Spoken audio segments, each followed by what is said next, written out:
Je vais aujourd'hui en fait passer un peu plus de temps sur ces problématiques d'équivalence de distance et d'estimation, parce qu'en fait c'est un des points qui est vraiment important quand on fait de l'estimation en grande dimension et qui est souvent pas très bien compris. Alors, ce que j'avais expliqué, c'est que maintenant les techniques qui font de la génération sont essentiellement basées sur de l'estimation de score. Et il faut bien comprendre quand l'estimation de score va effectivement pouvoir ou pas vous donner une bonne estimation de la distribution de probabilité sous-jacente. Donc, je reviens sur le problème d'apprentissage de paramètres qu'on avait vu, et ce qu'on avait expliqué, c'est que la manière dont on va le faire, c'est qu'on minimise la distance de Kullback-Leibler entre la vraie distribution et une distribution paramétrée qu'on avait vue, qui s'écrivait sous cette forme. Et je vous avais donné un certain nombre de propriétés de cette métrique. Il y en a une que je n'ai pas donnée et que je voudrais donner ici, qui est liée à la distance de variation totale sur les probabilités. Alors la distance de variation totale, c'est finalement, là c'est une vraie distance, il va donc définir une vraie métrique qui est très naturelle. Ça consiste à prendre l'événement A qui va vous donner la plus grande différence entre la mesure P de A et une autre probabilité Q de A. Si jamais c'est... Donc ça, c'est la distance de variation totale, c'est ce qu'on utilise très souvent pour comparer deux distributions. Si ces deux distributions ont une densité P de x, Q de x, alors P de A moins Q de A, ça va pouvoir s'écrire comme l'intégrale sur donc, le domaine A de P de x moins Q de x, qui sont les deux distributions de probabilité. Et si vous voulez maximiser cette quantité, vous voyez immédiatement que vous avez deux solutions qui vont vous permettre de maximiser ça. Vous voulez soit que ceci soit tout le temps positif ou que ce soit tout le temps négatif. Donc les événements les plus probables, ça va être l'ensemble des x tels que P de x est plus grand que Q de x. Donc ça, c'est le premier domaine. Ou c'est le domaine inverse, c'est-à-dire P de x strictement plus petit que Q de x. Autrement dit, si vous regardez, par exemple, en 1D, une distribution de probabilité qui est comme ça, une distribution de probabilité qui est comme ça, eh bien, la distance de variation totale, ça va être soit cette différence ici, soit la différence dans ce domaine-là.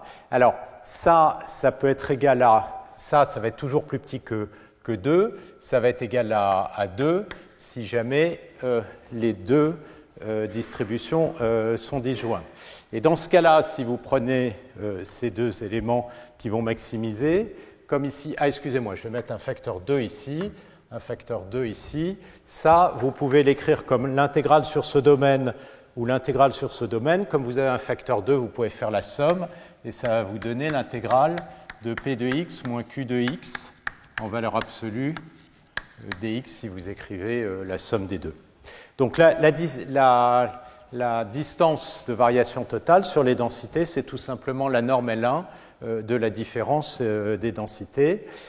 Et donc, comme je le disais, c'est une mesure qui est très pratique et c'est une vraie distance. Alors, pourquoi est-ce que la distance de Kullback-Leibler est aussi très utile? C'est qu'elle vous permet de contrôler cette distance. Donc ça, c'est l'inégalité de Pinsker, que je vais vous montrer parce que c'est la plus simple. Et puis, on va en voir deux autres qui vont lier comme ça les distances. On va petit à petit avancer vers la notion de score et l'information de Fisher qui va être définie à partir du score. Alors l'inégalité de Pinsker, elle vous dit que Donc ça, je vais l'appeler donc la norme de variation totale. Donc ça, je vais comme ceci. Et elle vous dit que la norme de variation totale entre P et Q, elle est contrôlée par 2 fois la distance de Kullback-Leibler entre P et Q. Alors, comment est-ce que ça se montre?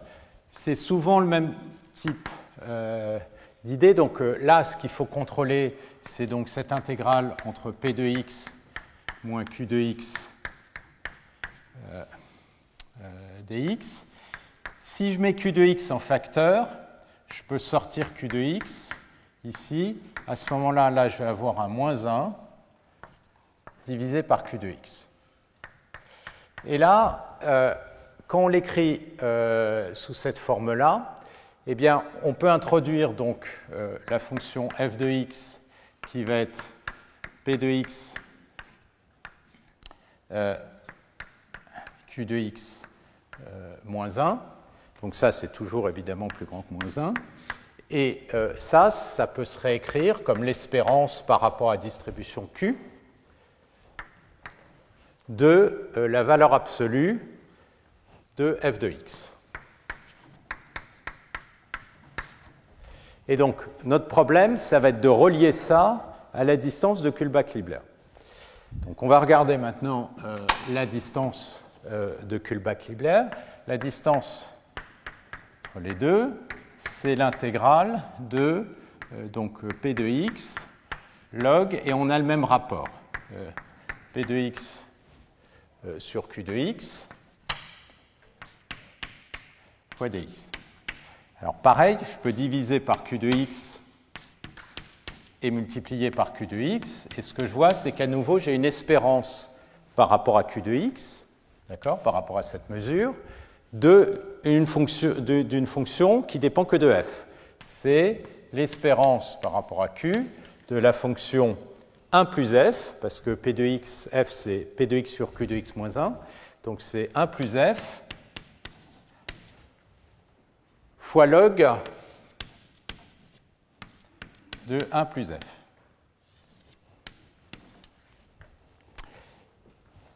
Alors, et ce qu'on peut observer ici, c'est que l'espérance par rapport à q de f de x, c'est-à-dire l'intégrale fois q de x, comme l'intégrale de p de x vaut 1, ça va toujours valoir 0.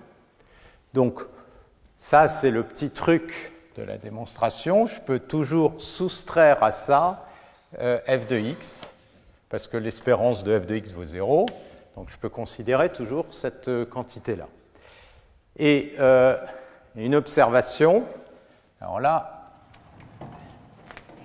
c'est que si je prends un y quelconque, donc f de x, toujours plus grand que...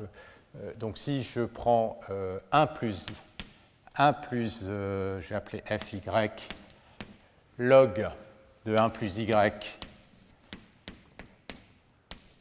moins y, ça c'est une fonction de y. Et alors là, il y a une inégalité que vous pouvez vérifier, qui est une inégalité sur les fonctions, ça c'est plus grand que 1 plus y carré sur 1 plus y sur 3. Donc on utilise ça pour observer que cette quantité-là, ici y c'est f, elle va être plus grande que 1/2 de l'espérance de f au carré, on a l'espérance prise par rapport à q, sur 1 plus f de x sur 3. Et donc la dernière étape pour arriver à notre conclusion, c'est un petit lemme qu'on appelle l'inégalité de Tutius, qui dit que si vous avez une variable aléatoire x, si vous regardez... Alors ça se démontre à partir de Cauchy-Schwarz, c'est que ça va être toujours plus petit, plus grand que l'espérance de x au carré divisé par l'espérance de y, en supposant que y est toujours une variable aléatoire positive. Donc si j'applique cette petite inégalité là-haut, ce que je vais avoir, donc j'ai toujours que mon KL de P et de Q, ça va être plus grand que 1,5. Donc l'espérance de x au carré, ça va être, excusez-moi, ça va être l'espérance de valeur absolue de x. Ça va être l'espérance, et c'est ce à quoi je voulais me ramener, c'est l'espérance de valeur absolue de x, parce que ça va me donner la norme de Pincus, le tout au carré, divisé par l'espérance de 1 plus f de x sur 3. Mais comme l'espérance de f de x, ça vaut 0, ça vaut 1, et là, vous vous retrouvez avec 1,5 de l'espérance du module de f de x au carré, et donc on a exactement ce qu'on veut, c'est-à-dire que la norme de PQ, elle est plus grande que 1,5 de l'espérance de valeur absolue de Q, c'est la norme de variation totale au carré. Donc ça, c'est une manière de montrer que vous avez vraiment une norme, une divergence, alors qui est un peu bizarre parce qu'elle est asymétrique, mais c'est quelque chose qui va contrôler une distance qui est assez forte, qui est la distance de variation totale. Donc minimiser la divergence de Kullback-Leibler, c'est quelque chose qui va bien contrôler le fait que deux distributions de probabilité vont converger l'une vers l'autre, et on le voit bien, c'est tout simplement donné par la somme des aires entre les deux distributions de probabilité. Donc ça, c'était une remarque que je voulais faire parce que ça apparaît très souvent quand vous faites des maths autour de distance de Kullback-Leibler pour essayer de montrer quel type de propriété la minimisation va vous donner. Ben, on voit bien, ça contrôle les événements les plus improbables qu'on va avoir évalués par deux distributions de probabilité. Alors maintenant, je vais revenir sur notre problème, et notre problème, c'est de minimiser cette distance de Kullback-Leibler, comme on l'a vu. Alors, ce qu'on a vu la dernière fois, c'est que quand on veut minimiser cette quantité-là, il y a deux composantes, hein, on peut l'écrire comme une somme. On va avoir d'un côté l'intégrale de p de x log de p de x dx, et puis il va y avoir moins le likelihood. Likelihood, c'est la probabilité de l'observation des données pour un choix de paramètres θ. D'accord ? Et donc, ça, c'est la vraisemblance qu'on veut maximiser. Et donc, ce qu'on veut faire, c'est calculer le gradient de ceci par rapport à θ, et on veut que ce soit nul. Ça, c'est la même chose que le gradient de moins likelihood. Et on avait fait le calcul la dernière fois. Le calcul, ça vous donne l'espérance. Alors, on va se placer dans le cas où on a une distribution exponentielle de Gibbs, c'est-à-dire qui est définie par une énergie. Autrement dit, ça veut dire que le log de la probabilité, elle existe. D'accord ? Et tout s'écrit en fonction du log de la proba. C'est pour ça que c'est ce qu'on contrôle avec la distribution de Kullback-Leibler. Ce qu'on a vu, c'est que la dernière fois, ça, c'est tout simplement le gradient par rapport à θ en moyenne sur P de U, moins le gradient par rapport à Pθ de Uθ. Et ce qu'on a vu la dernière fois, donc évidemment, ça doit être nul. Dire que ça, c'est nul, ça revient à dire qu'en fait, on est en train de choisir une distribution de probabilité Pθ qui va matcher les moments, où les moments sont définis comme le gradient de l'énergie par rapport à θ. Toute la difficulté du problème, on a vu, c'est que ça se calcule facilement à partir d'une somme de Monte-Carlo, parce que dans ce problème-là, ce qu'on vous donne au départ, c'est des échantillons de P. On vous donne n échantillons de P pour pouvoir faire le modèle. Donc ça va se calculer comme une somme de Monte-Carlo à partir des n échantillons de P. Ça, on l'a vu. c'est donc si ça, c'est quelque chose qui va être facile à calculer parce qu'on a une expression analytique de l'énergie. Par contre, pour faire ça, il va falloir calculer n échantillons de cette distribution de proba, et ça, c'est très très long. D'accord ? Donc, ça, on va essayer d'éviter de le faire en utilisant cette autre technique de score matching dont je vais parler juste après. Mais il y a quand même une question, c'est si on fait la descente de gradient, est-ce que ça va converger? D'accord? Et donc, il y a un cas particulier qu'on avait vu aussi la dernière fois. Le cas particulier, c'est le cas des distributions exponentielles. Les distributions exponentielles, ça revient à dire qu'on prend pour uθ une fonction linéaire des paramètres fois un feature vector. Autrement dit, si je le décompose, le feature vector, c'est un ensemble de phi k, ça va pouvoir s'écrire comme une combinaison linéaire des phi k. Donc j'ai un certain nombre, comme ceci, de vecteurs. Si on est dans ce cas-là, ben, évidemment, le gradient par rapport à θ de phi, c'est tout simplement phi. À ce moment-là, le gradient par rapport à θ de la distance de Kullback-Leibler, ça va être tout simplement l'espérance par rapport à P de phi moins l'espérance par rapport à Pθ de phi. Donc, si on veut un problème facile à résoudre avec une descente de gradient, on a besoin d'avoir un problème convexe.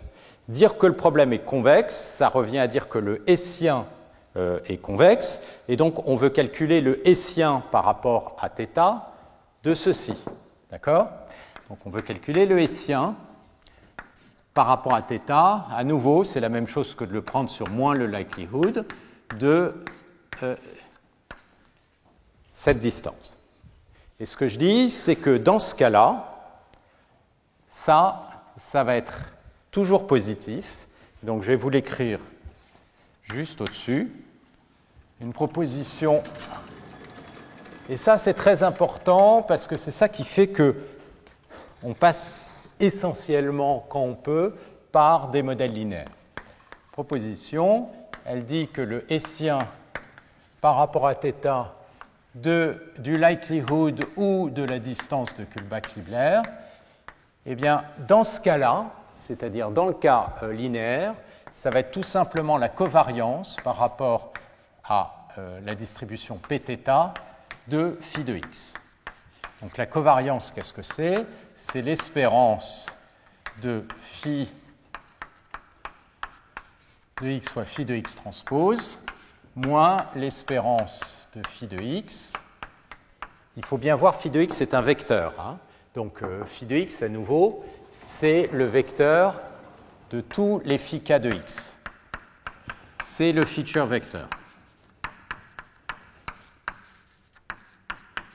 Donc phi de x fois phi de x transpose, ça c'est une matrice.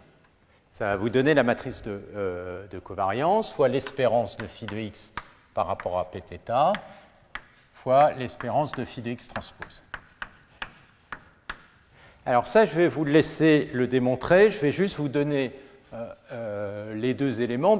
On commence évidemment à partir du premier résultat, c'est que le gradient de la KL, vous l'avez là-haut, c'est l'espérance de phi moins l'espérance par rapport à phi θ.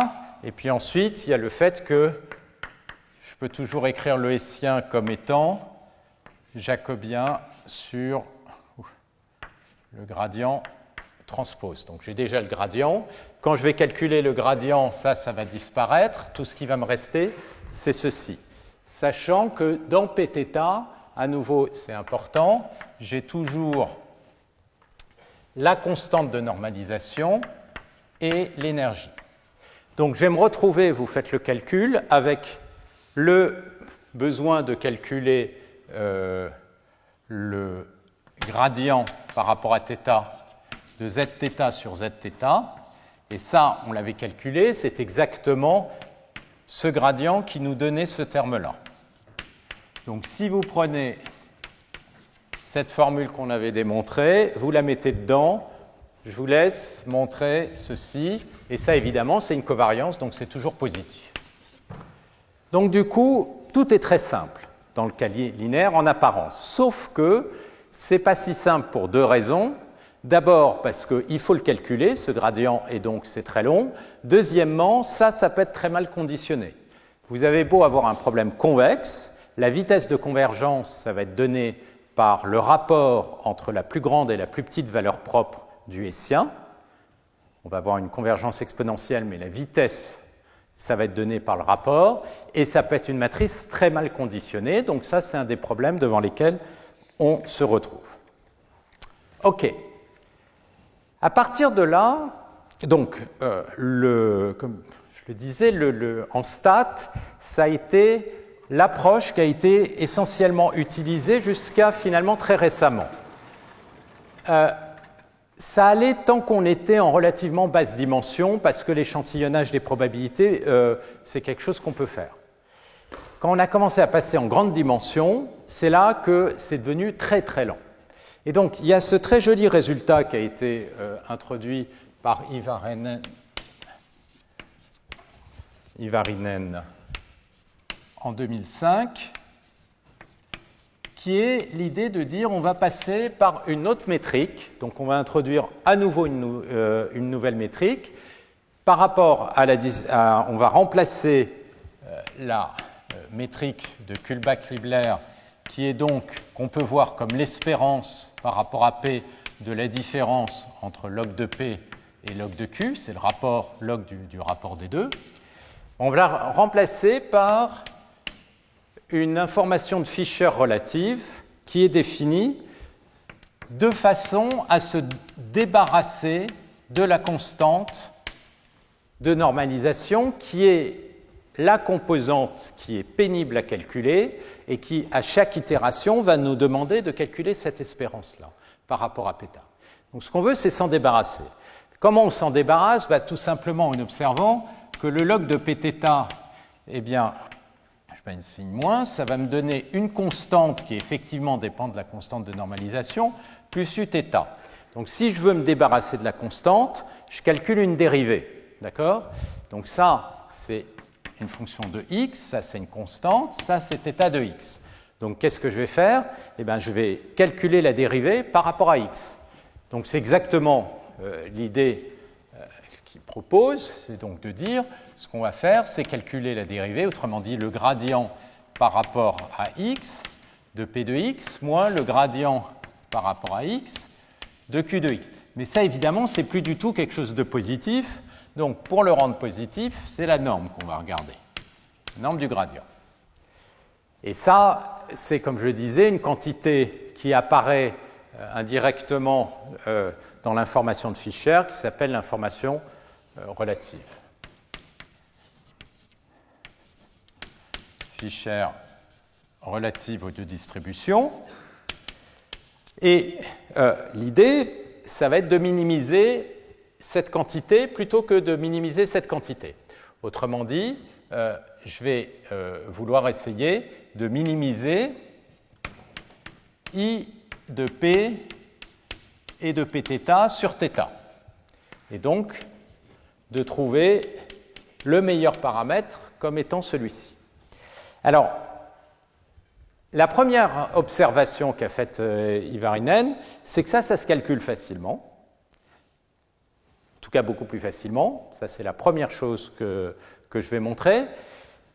Le deuxième point, ça va être de voir en quoi c'est aussi précis. Et c'est là que les choses deviennent beaucoup plus délicates, parce que si on le regarde superficiellement, on a l'impression que ça converge au bon endroit, ce qui est vrai dans les bons cas, sauf que ça peut converger beaucoup plus lentement, et c'est là qu'on se retrouve devant ces problématiques de contrôle d'une métrique par rapport à l'autre métrique.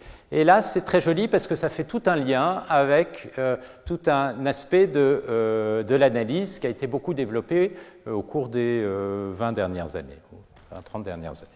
Donc, d'abord, je vais commencer par ce théorème qui a été montré donc, par Ivarinen, qui, donc, on fait une hypothèse de régularité sur l'énergie par rapport, par exemple, que le gradient de l'énergie est toujours fini. D'accord? Voilà. Donc ça, je vais supposer donc, en norme à l'infini. Autrement dit, par exemple, sup sur x, ceci est toujours fini. Et ce que je vais ici montrer, c'est qu'on peut réécrire cette information de Fischer que j'ai écrit ici comme étant l'espérance par rapport à P d'un côté du Laplacien de U, θ, plus un facteur 1,5 du gradient par rapport à x de Uθ carré, plus une constante qui va dépendre de P. Donc, avant de démontrer quel est l'intérêt de ça, c'est que si vous voulez minimiser ça par rapport à Tθ, évidemment, la constante ne va pas jouer. Et là, vous vous retrouvez devant une espérance par rapport à P d'une quantité. Et cette espérance par rapport à P, ça ne va pas être difficile à calculer parce que vous allez pouvoir l'estimer avec une méthode de Monte-Carlo. Autrement dit, vous avez à nouveau n échantillons et vous pouvez dire ça c'est 1 sur n, somme de i égale 1 à n, du gradient de Uθ, et à nouveau Uθ, vous avez une formulation analytique, donc ça vous n'aurez pas de problème, plus 1,5 du gradient de x, de Uθ, donc en xi, la norme au carré, et là vous avez une quantité qui dépend de θ, et vous n'avez plus qu'à faire une descente de gradient, vous n'avez plus rien à échantillonner, etc. Donc ça va aller très vite, et dans le cas linéaire, on va le voir, c'est carrément une minimisation quadratique, donc vous pouvez carrément avoir une formule analytique qui va vous donner explicitement la valeur du θ. Alors, tout ça est un peu trop miraculeux, mais on va quand même le démontrer. Et ce n'est pas aussi pessimiste que ce qu'on peut imaginer, c'est-à-dire que ça marche souvent. Pas toujours, mais souvent. Et c'est là-dessus que sont basés tous les algos de synthèse. Alors, on montre ça d'abord. Alors, on va partir de l'expression de l'information de Fischer. Donc, l'expression, elle est là-haut. Je vais commencer par l'expliciter en fonction. Donc là, ici, oui, je vais prendre le Pθ directement. Donc, en fonction de Pθ. Donc, qu'est-ce que j'ai là? J'ai 1,5 de l'espérance par rapport à P. Le gradient de log de P de x, c'est P de x, c'est z moins 1 e puissance moins une énergie. Donc ça va me donner, avec un si moins pour les deux, donc je vais le garder tel quel, le gradient par rapport à x de u, moins le gradient par rapport à x de Uθ pour la deuxième composante, norme au carré. D'accord? Là, j'ai juste remplacé le P, log de P par une constante moins U et log de Pθ par à nouveau sa constante moins Uθ. D'accord? Donc ensuite, je développe. Donc j'ai une norme au carré. Je peux toujours l'écrire comme le premier terme, gradient par rapport à x de U au carré, plus gradient par rapport à x de Uθ au carré, et puis je vais avoir les termes croisés, moins 2 gradients par rapport à x de U fois gradient par rapport à x de Uθ.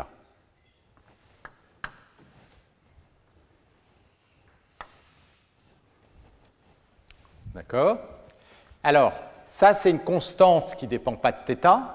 Donc ça, c'est ça qui va me donner ma constante C de P. Donc là, je vais avoir ma constante de P.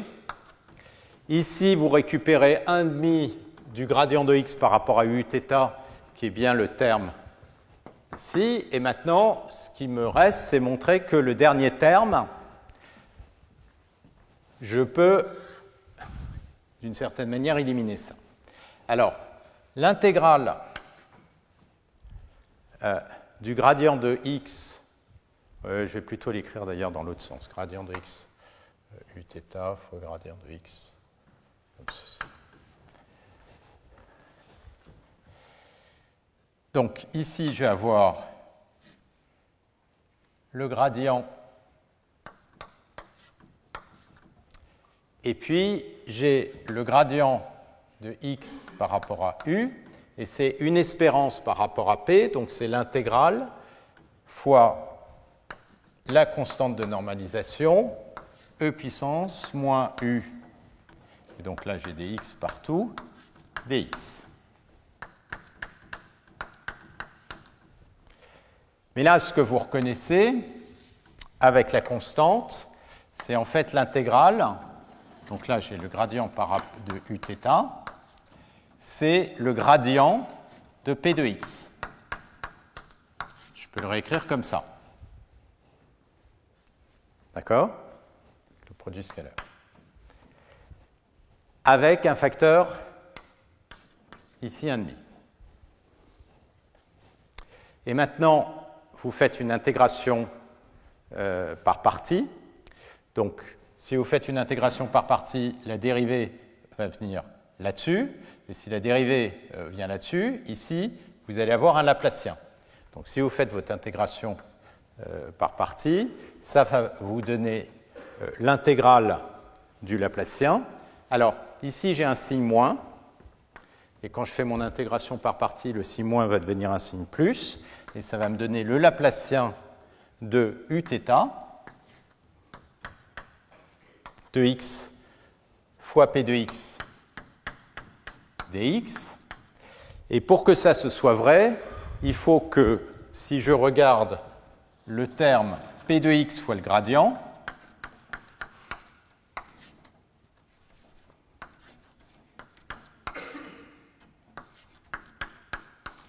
ça, ce soit 0 à moins l'infini, oui, plus l'infini.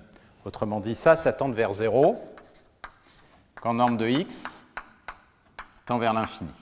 Ça, c'est parce que vous faites votre intégration par partie, vous avez toujours la différence des bornes extrêmes. Et ça va être vrai à partir du moment où vous avez une hypothèse de régularité. Si ceci, c'est contrôlé, comme p de x est intégrable et vaut 1, ça va converger vers 0, et donc le tout va tendre vers 0. D'accord? Donc, vous obtenez ceci, et ceci, ce n'est autre que le terme qu'on cherchait, c'est-à-dire l'espérance par rapport à p du Laplacien de uθ de x. Donc, ce que vous voyez, c'est qu'en fait, la démonstration, c'est une simple intégration par partie, d'accord? Et on obtient cette formulation. Alors, comme je le disais, cette formulation, elle est assez remarquable parce qu'elle élimine totalement le problème des constantes de normalisation. Maintenant, le problème, ça va être... Est-ce que je vais effacer ça? Oui. De calculer cette quantité. Alors, on va se mettre d'abord dans la même situation que le cas simple que je viens d'effacer ici, c'est-à-dire le cas linéaire. Qu'est-ce qui se passe si jamais on est dans un modèle linéaire où on sait que la minimisation de Kullback-Leibler va bien fonctionner? Ben, si vous mettez dans le cas linéaire, donc uθ, c'est θ, c'est linéaire en θ. À ce moment-là, vous pouvez réécrire la loss. Donc la loss, elle est ici. Hein. Cette constante, elle ne va pas m'intéresser. Donc ça va être la loss que je vais vouloir minimiser. Ben, je peux réécrire cette loss et on va voir comment ça dépend de θ. Donc le premier terme de la loss, c'est le Laplacien de uθ en espérance. Si je prends le Laplacien, ça va être ça, c'est une constante. Donc c'est, attention, le Laplacien par rapport à x. Hein. Donc ça va être l'espérance de je peux même produit scalaire avec l'espérance par rapport à P du Laplacien de phi de x. D'accord, le Laplacien il est par rapport à x. Et le deuxième terme, c'est 1,5 de l'espérance du module de gradient par rapport à x, autrement dit produit scalaire, de θ gradient de phi de x par rapport à x, module au carré. OK? Ça, je réécris juste l'expression. Donc, pour avoir, donc d'abord, première observation, ça, c'est une quantité qui est quadratique en θ et convexe. Donc, je vais avoir aucun problème pour le minimiser. Et pour le minimiser, il me suffit de calculer le gradient de la losse par rapport à θ. Donc, le gradient par rapport à θ, ça va me donner l'espérance ici, tout simplement, ça va me donner le deuxième terme. C'est un produit scalaire. Je calcule le gradient par rapport à θ. Donc, c'est le terme du produit scalaire, c'est-à-dire l'espérance, c'est ce vecteur. Et puis ensuite, j'ai une espérance qui est linéaire, et là, j'ai un produit scalaire entre θ et phi de x au carré. Donc, ça, je peux l'écrire comme... donc, j'ai produit scalaire entre θ gradient de x avec phi de x au carré.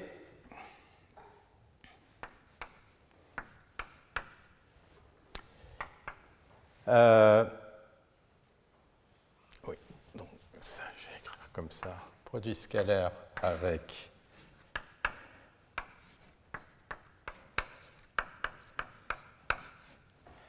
je fais passer le... Non, excusez-moi. Produit scalaire. C'est le produit d'un vecteur avec le vecteur transposé. Je vais les réécrire différemment. Donc le vecteur transposé, c'est gradient de x, phi de x, voilà, avec θ.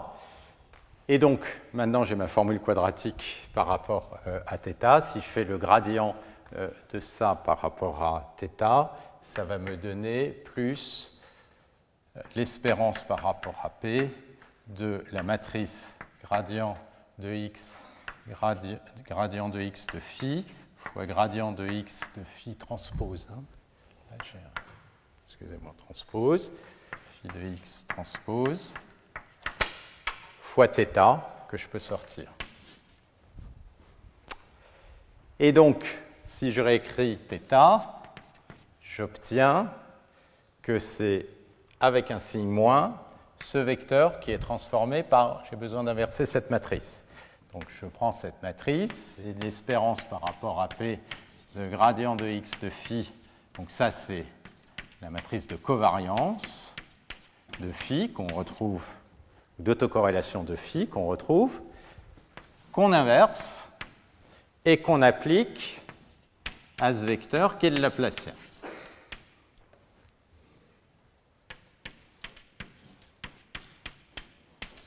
Voilà.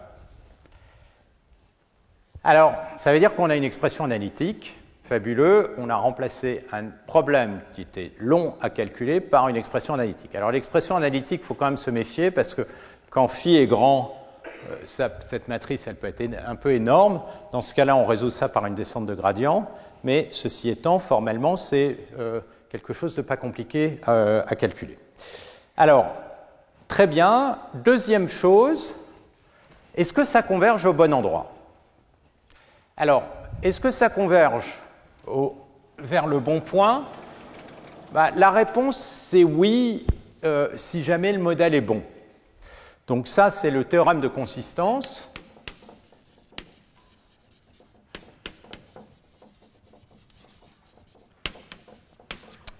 Donc dans ce cas-là, on va se mettre dans le cas où P peut s'écrire comme un élément de la famille Pθ, étoile. Autrement dit, je n'ai pas d'erreur d'approximation. Et la question, c'est est-ce que la métrique va converger, est consistante? Autrement dit, est-ce que ça va converger vers le bon P? Donc il n'y a pas de biais dans l'estimation. Et la réponse, c'est oui. C'est donc si on est dans cette situation et que le θ étoile est unique, parce que il n'y a pas de redondance dans la famille, alors le θ, qui est le θ de score matching, va bien être égal à θ étoile, et ça va être atteint, évidemment, quand l'erreur, le P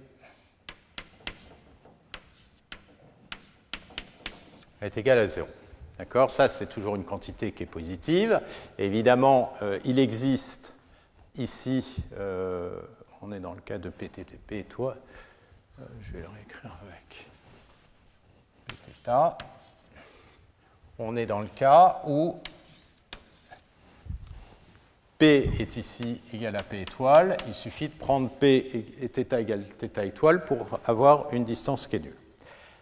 Alors, comment ça se démontre? Là, ça c'est facile. Il suffit de, comme on sait que ça va être forcément le minimum, que le minimum est unique, on va y arriver. Et donc la question, c'est quand on arrive au fait que I est égal à 0, mais à ce moment-là, on sait que log de Pθ est égal à log de Pθ étoile avec un gradient.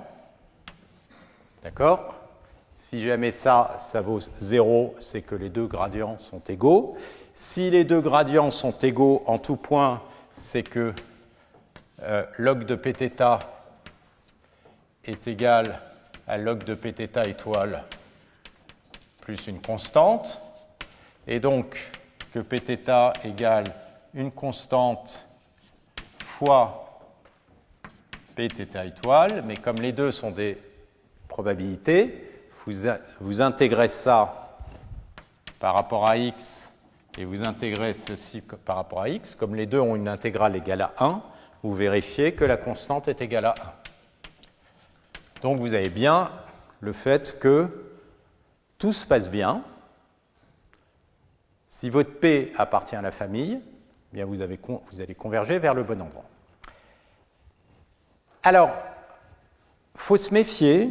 Parce que, en fait, oui, tout se passe bien en apparence, c'est-à-dire on converge vers le bon endroit, mais quand on a des problèmes en grande dimension, le problème, c'est généralement pas quand des problèmes de convergence vers le bon point, mais de vitesse de convergence. Ça, c'est typiquement le cas si vous prenez ce théorème qui paraît miraculeux pour la plupart des gens, qui est le théorème d'approximation universelle des réseaux de neurones à une couche cachée. En fait, c'est un théorème qui est un peu vide par rapport au domaine. Pourquoi? Parce que oui, ça dit n'importe quelle fonction peut être écrite sous cette forme-là. Simplement, le nombre de neurones qu'il faut explose comme une exponentielle de la dimension. Et c'est un théorème qui est démontré simplement avec une décomposition essentiellement dans une base, voire on peut le même faire dans une base de Fourier. Donc, il faut se méfier parce que je converge vers le bon endroit, mais la question c'est à quelle vitesse de convergence je vais converger. Et là, la vitesse de convergence, ça va essentiellement dépendre de n, c'est-à-dire quelle est la précision que je veux avoir sur, ici, l'espérance. Alors, on peut regarder cette formule ici, et cette formule, comme on sait que les espérances, elles vont être calculées par des sommes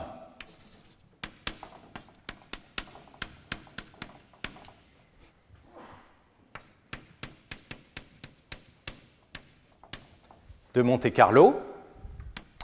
Ce qu'on sait, ce qu'on a vu, c'est que les sommes de Monte-Carlo, elles convergent, mais vous avez le théorème central limite qui vous dit qu'il va y avoir une fluctuation pour un n fini autour de la moyenne, et les fluctuations vont être essentiellement gaussiennes. Donc ça permet de montrer, comme on a essentiellement des espérances qui sont calculées même exactement avec des sommes de Monte-Carlo, chacun des termes va fluctuer autour de sa moyenne avec une erreur qui va être gaussienne. Ça permet à nouveau de montrer que les choses a priori vont bien se passer au sens où l'erreur entre θ et la limite, qui est la limite de score matching, qui est ici, eh bien, si je le renormalise, ça c'est la même chose que ce qu'on a pour le maximum likelihood, ça va converger vers une gaussienne de variance de moyenne 0 et de covariance qui va dépendre du score matching. Ça, c'est le même résultat qu'on a pour si on avait minimisé la distance de Kullback-Leibler. Donc, c'est dans ces cas-là le θ KL. Pareil, j'aurais eu une convergence avec une covariance qui va dépendre de la métrique. Et la question, en fait, c'est quelles sont les tailles relatives de ces convergences. C'est-à-dire, est-ce que ça va énormément fluctuer et je vais avoir une énorme erreur due à la variance, ou est-ce que les deux termes vont être à peu près de la même amplitude? Alors, pour comprendre ce qui se passe, je vais d'abord vous donner un exemple avant d'attaquer l'analyse mathématique du problème.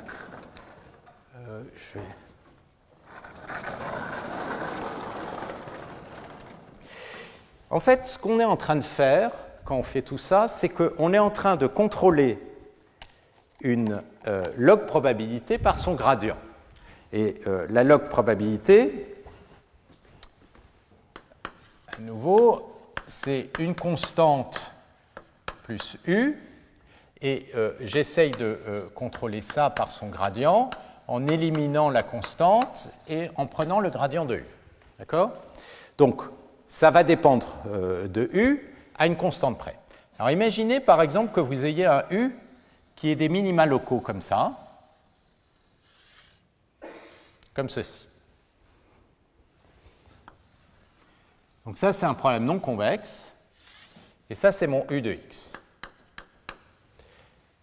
La question qui se pose, c'est est-ce que je peux changer ce U sans trop perturber son gradient et en changeant complètement le minimum? Si vous prenez cette partie-là, qu'est-ce qui va se passer? Si vous prenez cette partie-là, imaginez que cette partie-là, je la redescende. Alors, je vais la redescendre avec une couleur différente. Donc, si je la redescends telle qu'elle, je ne vais pas changer le gradient. Donc, ce que je veux, c'est je ne vais pas changer le gradient dans cette zone-là. Donc, je prends cette partie-là, je la descends avec une constante.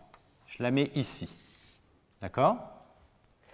Et cette partie-là, ouais, alors il faudrait que je fasse remonter ça plus, pardon. Je vais remonter ça plus. Et ça, je vais faire une différence. Excusez-moi. Je vais mettre comme ça. Donc cette partie-là, je vais la descendre et je vais la descendre ici. D'accord? Je mets comme ça et je fais ceci. Donc je transforme ma courbe blanche. Ça, je ne change pas. Ça, je le coupe, donc je change complètement le gradient ici. Par contre, ici, je fais juste une redescente de cette partie-là, comme ceci. Alors, je vais faire un lien ici. Qu'est-ce qui va se passer? Ce qui va se passer, c'est que si vous regardez dans cette zone ici, les gradients sont strictement les mêmes. Parce que dans cette zone ici, les gradients ici où j'ai juste ajouté une constante, ici, je n'ai rien touché. Donc, tant que je suis dans cette zone-là, j'ai les mêmes gradients. Ici, les gradients sont différents parce que j'ai perturbé ma fonction ici. Donc là, les gradients sont différents.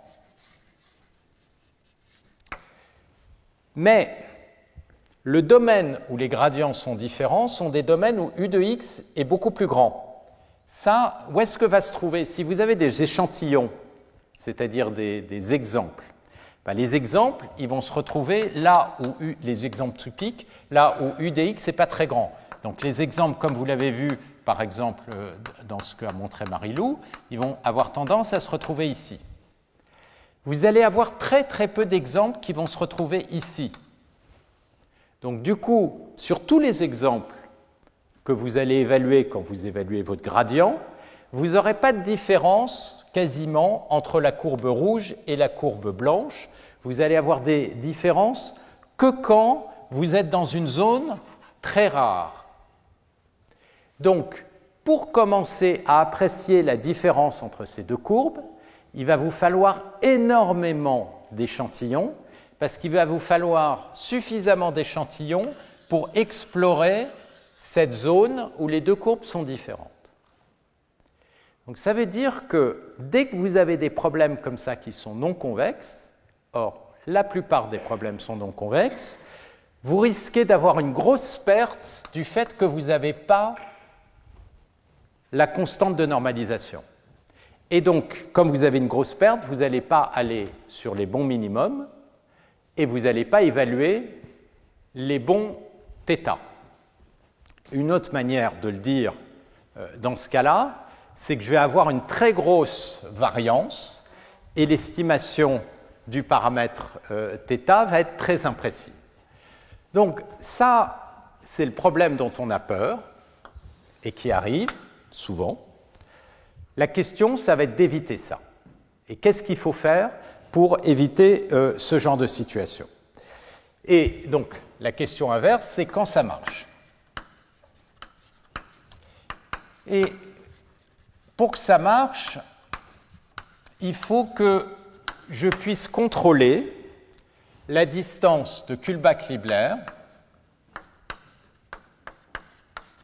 par la distance que j'ai minimisée, c'est-à-dire la distance de Fischer, à une constante près. Et donc, la question qu'on va se poser, c'est pour quel type de probabilité est-ce que je peux avoir une inégalité comme ça? Et donc ça, c'est la notion de constante de log-Sobolev. C'est la constante de log-Sobolev C de P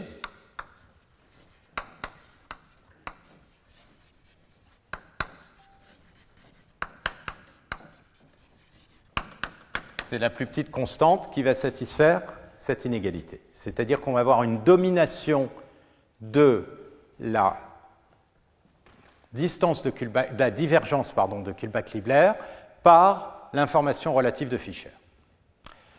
Et on veut que ça se soit vrai pour tout Q. Donc ça, c'est la première question qu'on va se poser. Ça ne va pas être tout à fait suffisant parce que vous voyez que ce qu'on minimise, on aurait plutôt besoin de l'information de Fischer de P par rapport à Q et non pas de Q par rapport à P, mais on va commencer par là parce que ça donne l'essentiel. Alors, d'où ça vient? Et là, on va revenir au genre de raisonnement qu'on a fait sur l'inégalité de Pinsker. Pour voir pourquoi est-ce qu'on peut avoir ce genre de choses pour tout Q, on va réécrire cette inégalité. Alors, cette inégalité, elle dit que l'intégrale de Q de x ici, puisque j'ai mis Q avant, log de P de x sur Q de x dx, est plus petite qu'une certaine constante. Et l'information de Fischer, c'est l'espérance, donc l'intégrale du gradient de log de P moins le gradient de log de Q. Donc, c'est gradient de... Donc l'un moins l'autre, c'est P sur Q. Fois P de x dx. Et on a besoin de relier les deux. et voir pourquoi ça peut être vrai pour tout Q. Alors, pour regarder ça, ce que je vais définir, c'est une fonction f de x que je vais mettre au carré, qui est q de x sur p de x. Donc la première observation, évidemment, c'est que si je définis une fonction comme ça, cette fonction, si je l'intègre par rapport à la mesure de p, par rapport à p de x dx, ben, je multiplie par p, je vais avoir l'intégrale de q, ça me donne toujours 1. Donc ça, c'est une fonction qui est normalisée dans l'espace des fonctions, parce que là j'ai un carré, donc si j'écris la fonction comme ça avec un demi, c'est une fonction qui appartient à l'espace L2 pour la mesure p de x dx. Alors, cette fonction, pour la faire apparaître, je vais diviser ici par p de x, même truc, et multiplier ici par p de x pour faire apparaître la mesure. Et ici, pareil, je vais diviser par q de x et je vais multiplier par p de x. Donc là, si je réécris cette expression ici, qu'est-ce que j'ai? J'ai l'intégrale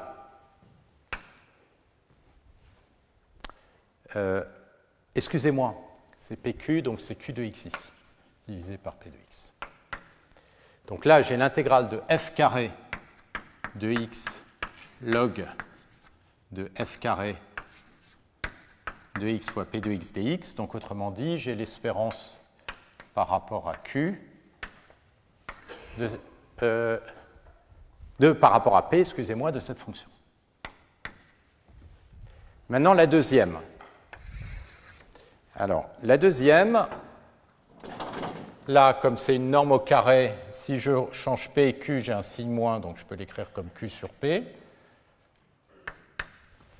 Donc je vais avoir un gradient de x de log de f carré.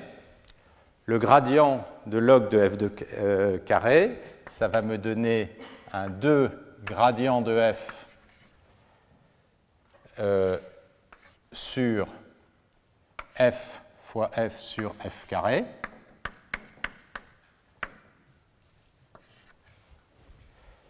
Si je simplifie par f, je vais avoir 2 gradients de f sur f. Et maintenant, excusez-moi.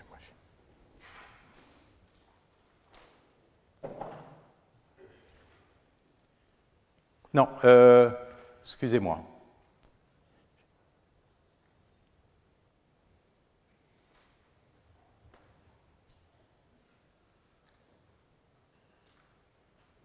Oui, attendez. Il faut que j'écrive bien. J'ai le gradient de f carré, la norme au carré. Donc j'ai ça, norme au carré, et donc je vais avoir le f va passer au carré ici, et je vais avoir la norme de f au carré, et j'ai un facteur 4 qui me sort. Donc si je réécris ce que j'ai ici, d'un côté à droite, je vais avoir l'intégrale de f carré log de f carré, donc de x fois p de x dx. Et de l'autre côté, j'ai ma constante c de p, j'ai l'intégrale du gradient de f de x, p de x dx. Et là, comme j'ai un f au carré, ce f au carré va se simplifier avec celui-là. Et la seule chose... Oui, non, je n'ai pas un 4, parce que c'est le gradient au carré que je sortais. J'ai un 2 ici, excusez-moi. C'est un 2. Et donc, j'ai un 2 ici. Donc, j'obtiens cette inégalité qui est équivalente. Et là, vous vous retrouvez dans totalement un autre monde. Parce que là, vous vous retrouvez dans le monde des inégalités sur des fonctions dont le gradient au carré est intégrable. Donc ça, c'est ce qu'on appelle une norme de Sobolev. Donc c'est une manière de s'assurer que la fonction est régulière, c'est que sa dérivée, son gradient au carré, est intégrable par rapport à la mesure. Et qu'est-ce qu'on dit? On dit que cette mesure-là, elle va dominer cette mesure qui est une mesure anthropique à une constante C de P près. Donc ça, c'est des inégalités qui ont été introduites dans un cadre mathématique totalement différent. Ça a été dans les années 70 par un mathématicien qui s'appelle Leonard Gross. Donc ça, c'était dans les années 70, 70-75. Et c'était dans le cadre totalement différent de la mécanique quantique des champs, donc en apparence pas du tout relié. Et c'est totalement équivalent à notre problème. C'est totalement équivalent à notre problème parce que si jamais on ne peut pas contrôler par la minimisation de l'information de Fisher d'une certaine façon la norme de KL, ça veut dire qu'on ne va pas du tout avoir le même type de précision. Et donc, toutes les maths qui se retrouvent autour de ça reviennent à essayer de contrôler cette constante C de P. Alors, je vais essayer de vous donner une idée de ce que veut dire cette constante en le reliant à une autre inégalité qui est classique, qui est l'inégalité de Poincaré, qui relie la constante de log Sobolev à une inégalité qui est un peu plus intuitive, un peu plus faible et un peu plus intuitive, qui relie la variance aux normes de Sobolev. Donc,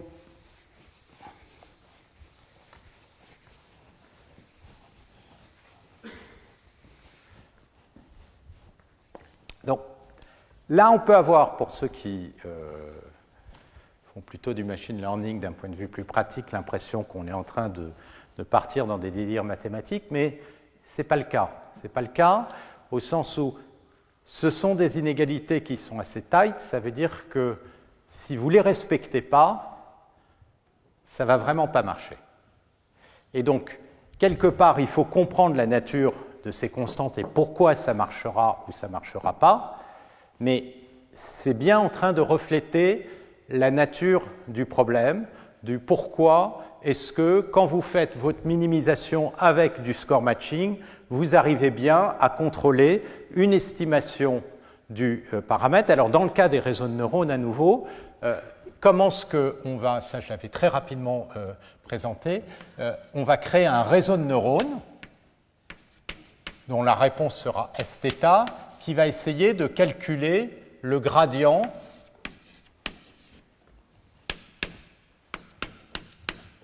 de log de P de x.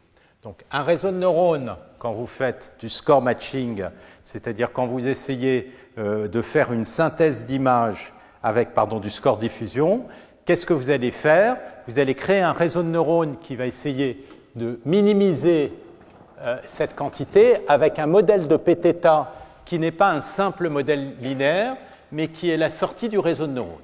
Et vous allez apprendre le réseau de neurones, autrement dit, vous allez apprendre tous les paramètres du réseau en essayant d'être le plus près possible du P de x. Être le plus près possible de P de x, ça va être fait exactement de cette façon-là, c'est-à-dire en minimisant cette distance en utilisant cette formulation. Et la question, c'est est-ce qu'il va vous falloir des milliards d'images pour commencer à arriver vers quelque chose d'à peu près raisonnable, ou est-ce que, effectivement, ça va bien converger vers la bonne distribution de probabilité? D'accord? Et tout ça, ça va être essentiellement influencé par le fait que votre distribution de probabilité que vous estimez, vous êtes débrouillé pour l'exprimer, la factoriser, de façon à ce que ces constantes ne soient pas trop grandes. Alors, je vais maintenant relier ça à une autre inégalité qui est l'inégalité de Poincaré pour donner une vision un peu plus intuitive de ce que peut être cette constante C de P qui apparaît de façon un peu abstraite entre ces deux inégalités fonctionnelles. Alors, l'inégalité de Poincaré, elle est du même type, c'est-à-dire qu'on va considérer une fonction que je vais appeler G, et je vais regarder la variance par rapport à P de G de X. Alors, la variance par rapport à P de G de X, c'est l'intégrale de G de X moins sa moyenne au carré en moyenne par rapport à P, où la moyenne, c'est l'intégrale de G de X en moyenne par rapport à P. D'accord ? Et l'inégalité de Poincaré, elle dit que la constante de Sobolev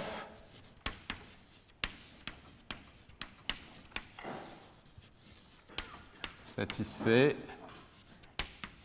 ou la conséquence, le fait que la variance par rapport à P de G est plus petite que cette même constante fois l'intégrale à nouveau du gradient de G au carré fois P de X dx.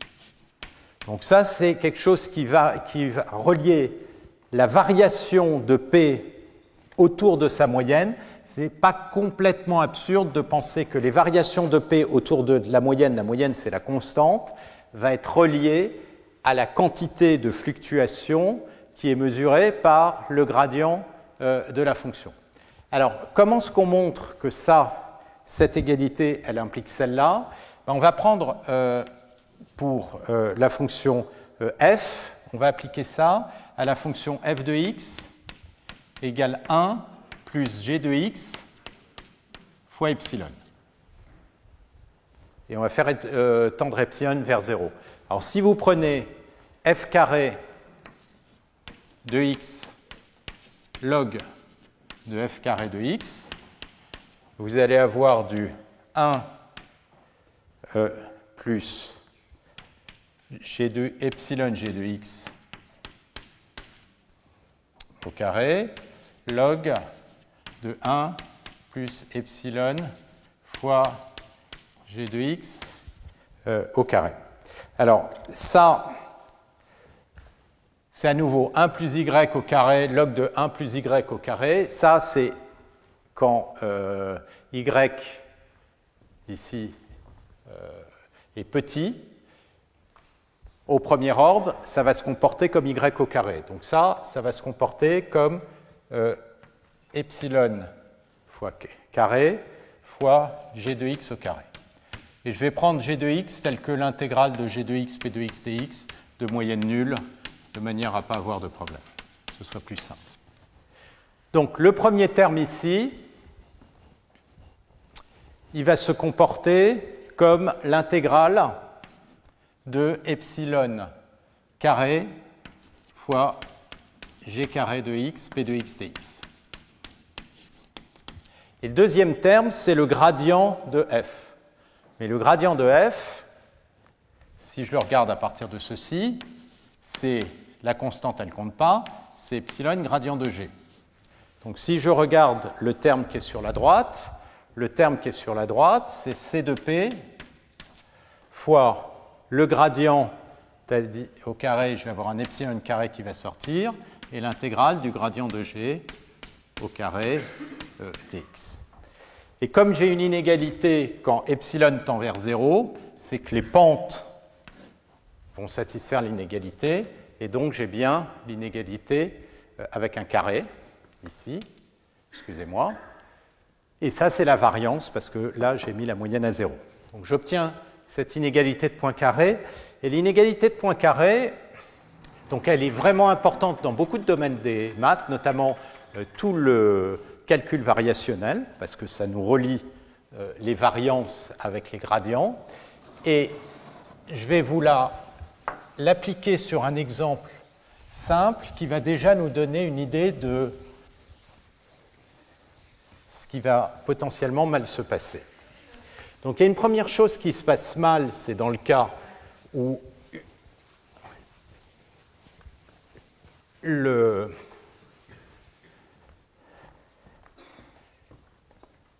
ici, l'exemple que j'ai pris, c'est quand U n'est pas convexe. Ça, c'était l'exemple qu'on avait ici. Il y a un exemple où, a priori, on se dit que tout doit bien se passer, c'est si U de x est convexe. Si U de x est convexe et qu'on ne travaille que sur le gradient, comme de toute manière, il n'y a qu'un minimum et qu'on ajuste les gradients et que le but, c'est d'arriver là où le gradient est nul, on sent qu'on ne va pas avoir de problème. Donc ça devrait apparaître ici. Et donc, je vais prendre un exemple qui correspond finalement à la caractérisation du cas gaussien. Je vais d'abord prendre l'exemple où g de x est linéaire. Donc g de x, c'est un produit scalaire entre un vecteur de norme 1 et x. D'accord? Et je vais regarder l'inégalité de Poincaré. Ce que l'inégalité de Poincaré nous dit, c'est que la variance de cette quantité-là, donc je vais l'écrire comme ceci, c'est la variance où la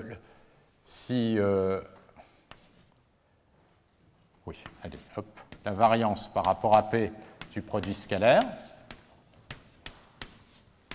elle est plus petite que C de P fois le gradient. Mais le gradient de ceci, ça va être la norme du gradient. Le gradient, ça va être le vecteur E. La norme du gradient, ça va être la norme du vecteur E au carré fois P de x dx. Ça, c'est la norme du vecteur E. Et la norme du vecteur E, c'est 1. Donc, qu'est-ce que j'obtiens simplement? C'est que la constante C de P, pour tout vecteur de norme 1, elle va être toujours plus grande que la variance du produit scalaire.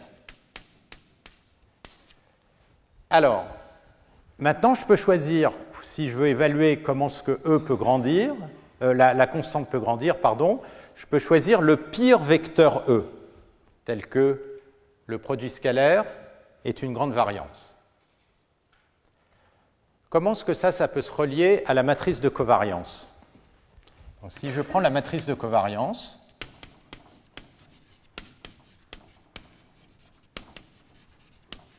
c'est de la distribution de probabilité P de x.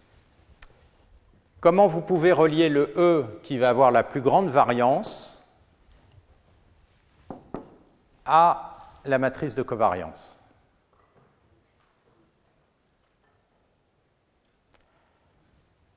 Alors, d'une façon générale, la variance d'un vecteur, si on connaît la matrice de covariance, c'est le produit scalaire entre le vecteur E, la matrice de covariance appliquée sur E. C'est-à-dire que la matrice de covariance, elle vous donne des informations sur les corrélations de tous les vecteurs, et en particulier la corrélation de toutes les variables aléatoires, d'une variable aléatoire avec elle-même, autrement dit sa variance. Et ça obtenu tout simplement en regardant ce produit scalaire.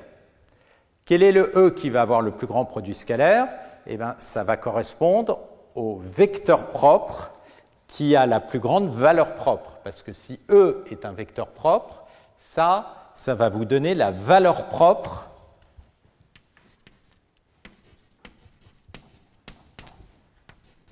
la plus grande. Si je maximise le E sur une matrice symétrique de cette forme bilinéaire, c'est la plus grande valeur propre de la matrice de covariance.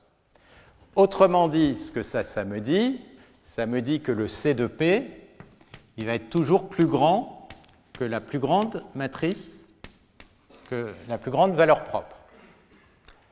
Alors si par exemple, je reviens à l'exemple que j'avais donné, il me semble la dernière fois ou la fois d'avant, qui est ce petit exemple qui venait de physique, qui était le modèle ferromagnétique Ising ou Phi4, où ce qu'on avait vu, c'est que c'était légèrement pas convexe, et puis il y avait une transition de phase, et au moment de la transition de phase, eh bien, il y a des corrélations longue portée qui apparaissent. Ce qu'on a vu, c'est que la matrice de covariance, elle est diagonale. Comme c'est stationnaire, elle est diagonalisée dans la base de Fourier. Les valeurs propres de la covariance, c'est ce qu'on appelle la puissance spectrale, et que les valeurs propres de la covariance, elles ont une tête comme ça, elles décroissent comme la fréquence en Fourier, à une certaine puissance. Ça, c'était les valeurs propres de la covariance. Ce genre de propriété, vous l'avez sur toutes les images. Vous prenez une image, n'importe laquelle, même un truc super simple, comme un rond blanc sur un fond noir. Et puis le rond se déplace dans tous les sens. D'accord ? Donc vous avez quelque chose d'aléatoire, stationnaire si le rond bouge. Comme vous avez des discontinuités ici, vous pouvez vérifier que la transformée de Fourier, elle décroît lentement et que la puissance spectrale, elle va exactement décroître comme ça, avec état qui va être égal à 2, pardon. Je crois. Et, oui, c'est 2. Ça veut dire quoi? Ça veut dire que la plupart des cas que vous allez rencontrer, en tout cas strictement toutes les images, vous allez avoir une covariance qui va être très mal conditionnée, c'est-à-dire que les valeurs propres aux basses fréquences tendent vers l'infini, et ça c'est l'expression du fait que vous prenez deux points de l'image qui sont très loin, celui-là et celui-là, ils sont très corrélés.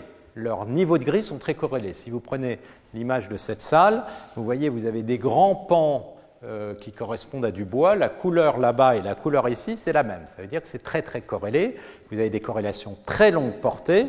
Le fait que vous ayez des corrélations très longue portée, c'est que ça va exprimer le fait qu'aux basses fréquences, ça c'est les fréquences. Fréquence, ça veut dire quand ça varie très doucement. Donc les sinusoïdes varient très doucement, donc vous regardez les informations longue portée sont très corrélées. Et comme les choses sont très corrélées, vous avez beaucoup d'énergie aux basses fréquences, donc cette constante elle est très grande. Comme ça c'est une valeur borne inférieure, cette constante elle est très grande et donc les choses vont mal se passer. Quand bien même vous êtes dans le cas convexe. Et puis si vous n'êtes pas dans le cas convexe, c'est-à-dire vous avez des minima locaux, vous avez une autre raison pour laquelle les choses vont mal se passer. Alors, il y a des inégalités inverses que je vais résumer. Alors, avant d'aller sur ces inégalités inverses, pourquoi est-ce que, malgré que les images soient comme ça, les réseaux de neurones arrivent à s'en sortir? Quelque part, ça veut dire qu'on a réussi à contourner ce problème. Et une des façons de contourner ce problème, c'est de dire, en fait, la distribution de probabilité, je vais la factoriser. C'est-à-dire, au lieu de la regarder d'un coup, je la regarde en tronçons, et chacun des tronçons, j'arrive à l'estimer. Si vous regardez un problème comme celui-là, le rapport entre la plus grande et la plus petite valeur propre, elle est très défavorable, mais si vous regardez les choses par tronçons, les rapports ne sont pas aussi défavorables. Et donc, si vous commencez à découper les choses par tronçons et faire des batch normes partout dans votre réseau, les batch normes, ça consiste à renormaliser les choses pour que ce qui était le problème, c'est que les hautes fréquences qui sont ici, elles sont totalement masquées par les basses fréquences. Et donc, si vous faites une optimisation, vous allez optimiser que les basses fréquences et les hautes fréquences, elles ne vont pas bouger.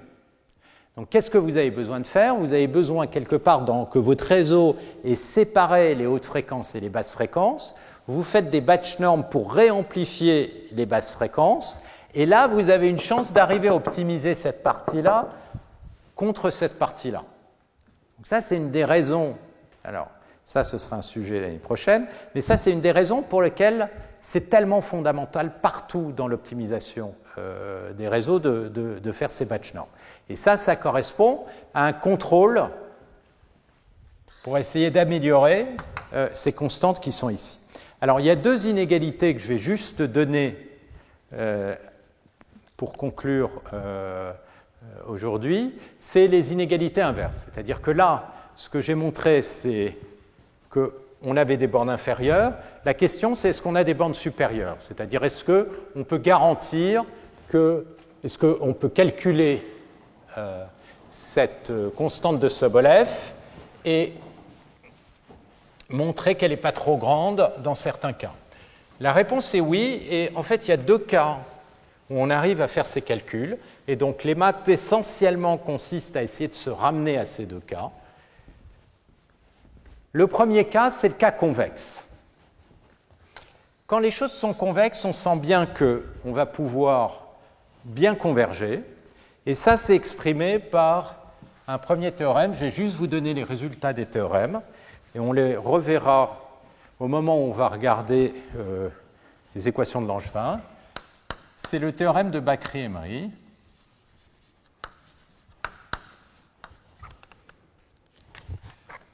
CK. Non, CK. Donc, on a besoin de contrôler la convexité de U. Donc, autrement dit, ce qu'on a besoin, c'est de contrôler le hessien, la matrice des dérivées secondes de U. Et ce qu'on a besoin, c'est que ce hessien nous indique qu'on est strictement convexe. Ça veut dire que ça va être plus grand si je prends lambda min comme étant la valeur propre minimum. Ça va être toujours plus grand que lambda min, l'identité, pour tout x. Il faut faire attention parce que pour chaque x, j'ai une nouvelle matrice hessienne. Et donc, dans toutes les configurations, je vais avoir, autrement dit, pour tout point x, je suis convexe. Et si, pour tout x, je suis convexe, à ce moment-là, le premier résultat, c'est qui finalement correspond pratiquement à l'inverse de celui-là. Ce que ça dit, c'est que C de P va être plus petit que 2 fois lambda min. Inverse. Donc ça, c'est le premier résultat. Et ce premier résultat, il permet en fait de montrer que dans le cas gaussien,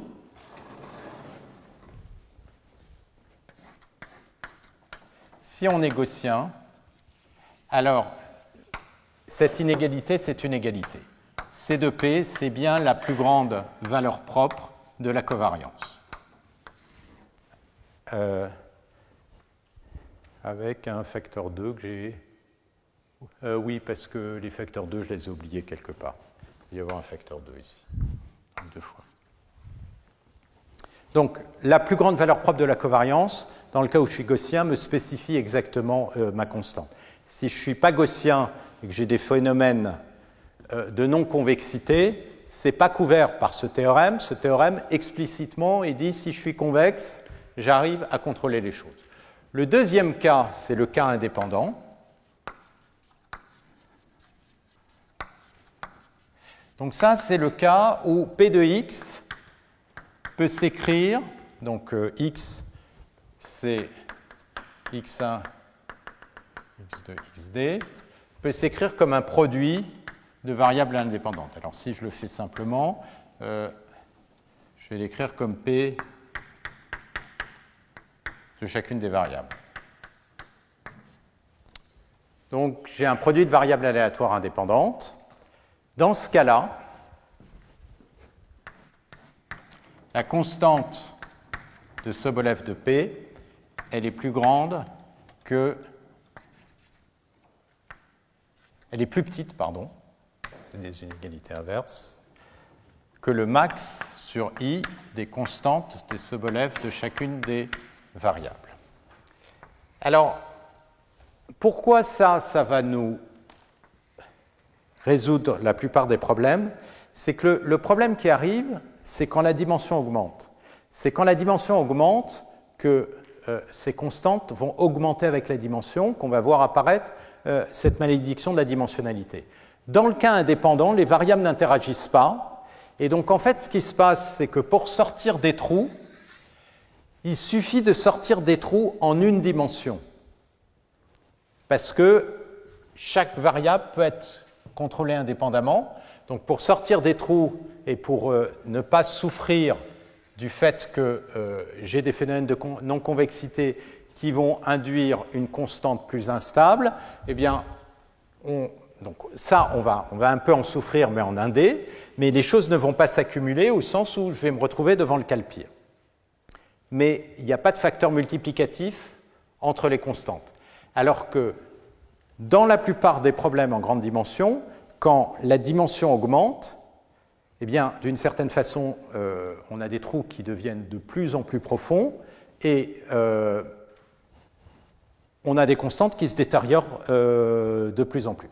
Donc ça, c'est les deux cas. Je vais revenir là-dessus parce que ce que vous allez voir quand on va regarder les algorithmes de Langevin, c'est-à-dire les algorithmes d'échantillonnage, c'est que c'est la même constante qui est ici C2P qui va définir la vitesse asymptotique de l'algorithme d'échantillonnage.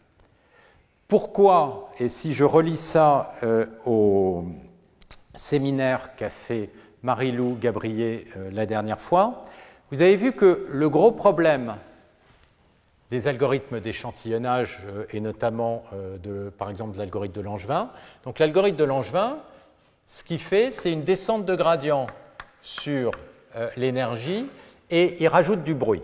Donc il essaye de descendre et puis quand il est là, il a une chance de sortir parce qu'il y a un bruit qui est rajouté à chaque fois. Mais évidemment, la chance de sortir va dépendre de la hauteur de la barrière.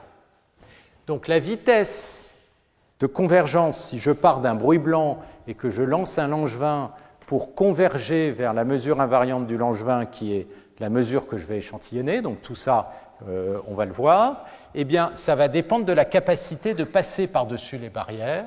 Et ce que vous allez voir, c'est que la constante ici, C2P, elle spécifie exactement la vitesse à laquelle l'algorithme de Langevin converge.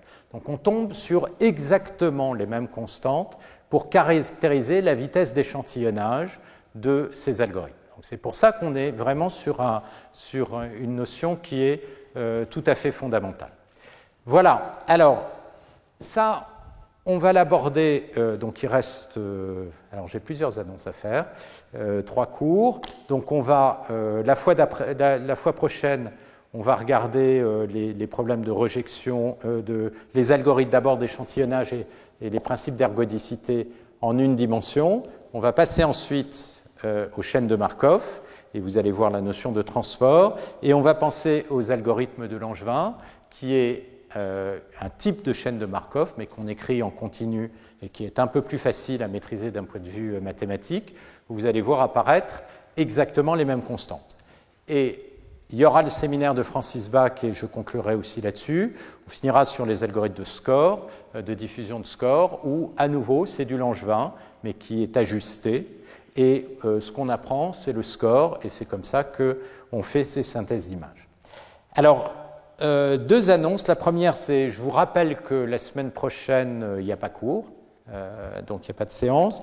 Et la deuxième chose, c'est pour ceux qui veulent passer l'oral, vous allez recevoir, normalement vous devriez être tous inscrits, vous allez recevoir un mail pour spécifier l'heure de l'oral.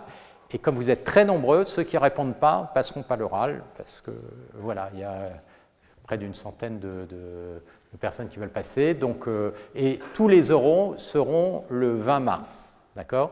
Donc, s'il vous plaît, répondez, ou si vous n'êtes pas intéressé par passer l'oral, vous ne répondez pas. Mais ils seront tous le 20 mars. On va vous demander vos horaires de manière à organiser tous les jurys en parallèle. Donc, important, il y a 2 informations qu'on va vous demander. Si vous êtes en binôme, et je vous recommande plutôt d'être en binôme parce que le travail est assez large quand on fait ces challenges. Et la deuxième chose qu'on va vous demander et que vous ne pourrez plus changer, c'est le choix du challenge que vous avez fait, que normalement vous devriez avoir terminé. Je vais aussi terminer en disant que donc il y a maintenant un séminaire par Michel Sebag sur les notions de causalité et ces notions, comment est-ce qu'on peut apprendre avec des réseaux qui tiennent en compte des réseaux ou des techniques d'apprentissage, la notion de causalité.